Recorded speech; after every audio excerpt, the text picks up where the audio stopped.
आहान रायजादा ऐसा वजनदार नाम मानो इंडिया के टॉप बिजनेसमैन फैमिली में से किसी एक का वारिस हो। मगर हम जिस आहान रायजादा की बात कर रहे हैं उसके कतरे कतरे से बेबसी झांक रही है। आहान एक करोड़पति बिजनेसमैन फैमिली का दामाद तो जरूर है, लेकिन उसकी हालत घर के नौकर जैसी है। कुछ पैसे चाहिए तो बता देना, तुम्हारी गरीबी मुझसे देखी नहीं जाती।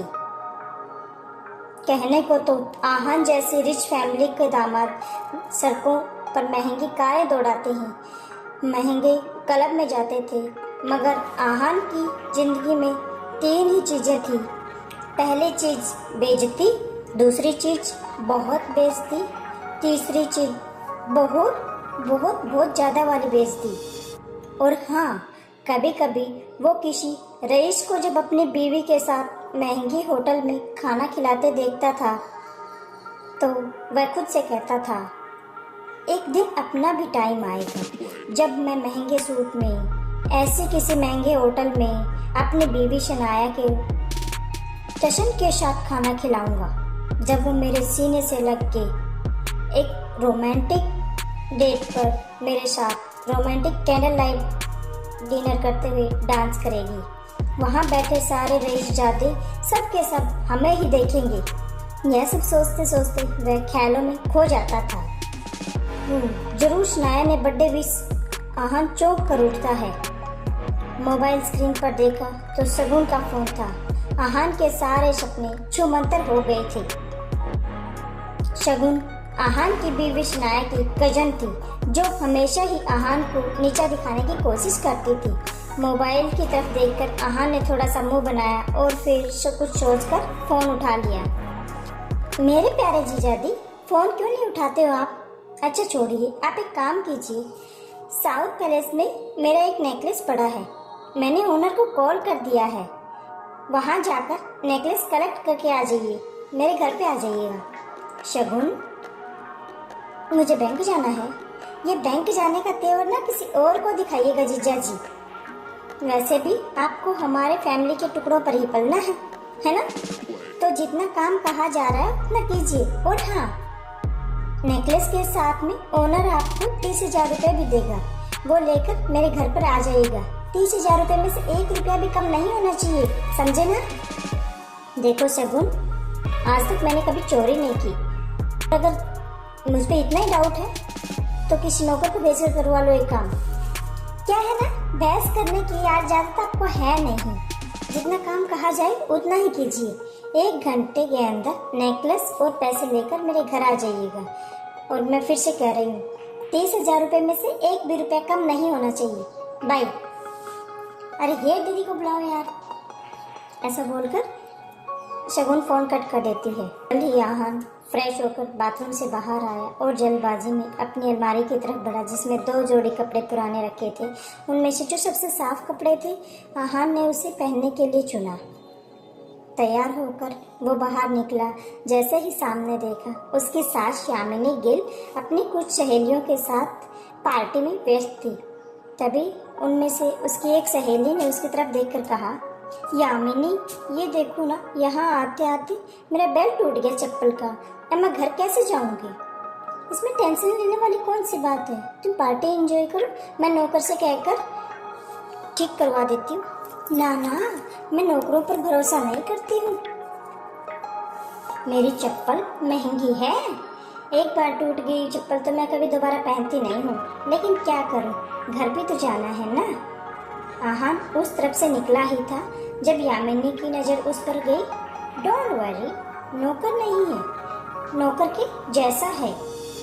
पार्टी एंजॉय करो, मैं नौकर से कह दूंगी, वो ठीक करवा के लेके आएगा। ना ना, मैं नौकरों पे भरोसा नहीं करती। मेरी चप्पल महंगी है, जो एक बार टूट गई चप्पल तो मैं दोबारा कभी पहनती नहीं हूँ, लेकिन क्या करूँ, घर भी तो जाना है ना। आहान उस तरफ से निकला ही था जब यामिनी जी की नज़र उस पर पड़ गई। डोंट वरी, नौकर नहीं है, नौकर से थोड़ा ऊपर ही है, वो तुम्हारा काम अच्छे से करेगा। आहान सुनो, ये चप्पल लो और इसे ठीक करवा करके ले आओ। तभी यामिनी जी के सहेली ने कहा, यामिनी, ये सब काम दामाद से अच्छा नहीं लगता। अरे तुम इतना टेंशन क्यों ले रही हो? वैसे भी से ये सब काम करके बड़ा मजा आता है। तुम लोगों को भी कोई काम हो तो बता देना। दामाद है तो क्या हुआ, चप्पल भी ठीक नहीं करा सकता? कुछ तो करे, वैसे भी कुछ करता धरता तो है नहीं। ये बातें सीधा आहन के दिल पर आकर लगी, मगर अब उसे ये सब सुनने की हमेशा आदत हो गई थी। उसे याद था कि आज उसका बर्थडे है, मगर ये सिर्फ उसे ही याद था, बाकी किसी को भी इससे कोई मतलब नहीं था। मैं शगुन का काम करने जा रहा हूँ। बहस मत करो, जो काम दिया है वो करके आओ। दामाद हो तो दामाद की तरह रहो, भिखारी कहीं का। पता नहीं शनाया की जिंदगी में ऐसे क्या लिखा था कि तुम जैसा निठल्ला पति मिला उसे। और अब उस यामिनी जी की सहेली वो टूटी हुई सैंडल की स्ट्रिप दिखाकर कहा, ये वाली चप्पल ठीक करना है, महंगी दुकान में ठीक करवाना, समझ में आया? कहते हुए उसने आहान का हाथ उठाकर सैंडल उसके हाथ में पकड़ा दिया। न चाहते हुए भी आहान को ये काम करना ही पड़ रहा था। उसके मोबाइल पर उसकी बीवी सनाया का मैसेज आया। ये मैसेज पढ़ते ही आहान के होठों पर एक स्माइल आ गई। उसकी पूरे दिन की टेंशन जैसे गायब ही हो गई। आज पहली बार सनाया ने उसे ऑफिस बुलाया था। एक वही तो थी उसकी जिंदगी में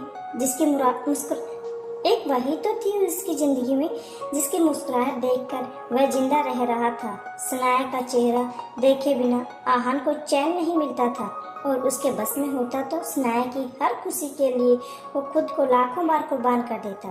रास्ते में आहान को एक फूलों की दुकान मिली और अपना पर्स निकालकर देखने लगा। उसमें सिर्फ 500 का एक नोट पड़ा था। जैसे ही आहान वापस मुड़ा, उसे शगुन का काम और सास के दिए हुए काम याद आए। उसने एक नज़र घूरकर सैंडल की तरफ देखा और कहा, माफ करना आंटी और सासू माँ, आप लोगों को सादर प्रणाम, पर शनाया से बढ़कर मेरे लिए कुछ भी नहीं है। थोड़ी सी डांट सुन लूँगा आपसे। और फिर उसने उस पैसे से शनाया के लिए एक बुक्के खरीद लिया। आज वो पहली बार कंस्ट्रक्शन के ऑफिस जा रहा था, जो कंपनी गिल खानदान की थी। ये सोचकर वो फूला नहीं समा रहा था कि वहाँ उसका अच्छे से स्वागत होगा, कि तभी सामने से आ रहा एक आदमी से आहान टकरा गया। उसका नाम देव मल्होत्रा था। यू इडियट, दिखाई नहीं देता तुम्हें? पता नहीं कहाँ कहाँ से मुंह उठाकर चले आते हैं।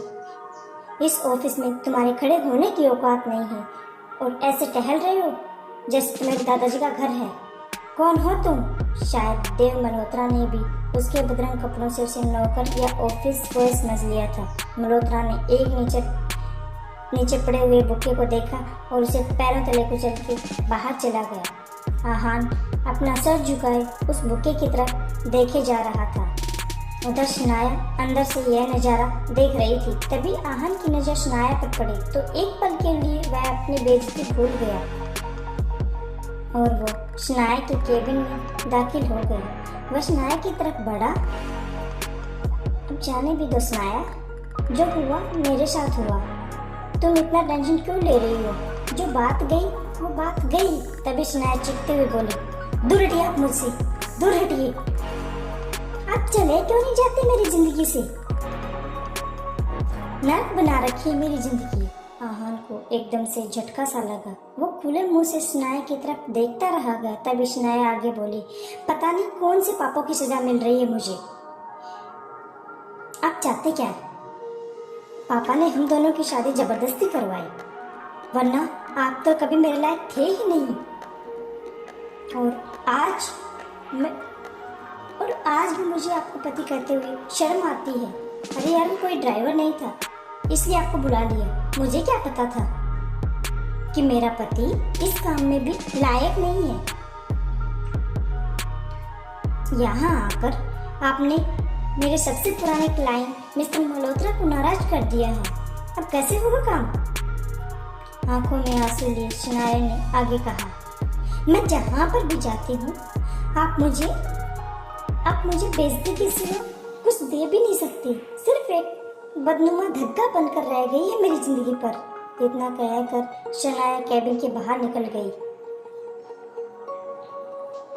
तभी रास्ते में पड़े बुके की तरफ शनाया ने कहा, क्या है ये सब? क्या गंदगी फैला रखी है यहाँ पर? फेंको इसे डस्टबिन में। फूलों को अपने पैरों से कुचलते हुए वह आगे बढ़ गई। मल्होत्रा अपनी कार में बैठा पहले से ही सनाया का इंतजार कर रहा था। फिर आहान के सामने ही सनाया अपने क्लाइंट मल्होत्रा के साथ कार में बैठी और बिजनेस के सिलसिले में वहां से जा चुकी थी। तभी आहान के सामने एक काले रंग की कार आकर रुकी, जिसमें से एक अधेड़ उम्र का शख्स बाहर निकला। आहान उसे देखकर चौंक गया, क्योंकि उसके यहाँ आने की उम्मीद आहान को बिल्कुल नहीं थी। वह आदमी आहान के सामने आकर खड़ा हो गया। यंग मास्टर, एशिया की सबसे अमीर कंपनी और रायजादा ग्रुप के अरबों रुपए के बिजनेस एम्पायर के मालिक आपका इंतजार कर रहे हैं। वक्त आ गया है, अब आकर आप अपना बिजनेस संभालें। आखिर कौन है यह आदमी? आहान के साथ सनाया के इस बर्ताव का क्या कारण है? क्या है आहान की कहानी? चलिए देखते हैं ये सब नेक्स्ट एपिसोड में। लेकिन उससे पहले अगर आपने अभी तक चैनल को सब्सक्राइब नहीं किया है तो प्लीज़ चैनल को सब्सक्राइब कर लीजिए और हमारी इस वीडियो को लाइक भी कर दीजिए। ठीक है, मिलते हैं नए एपिसोड।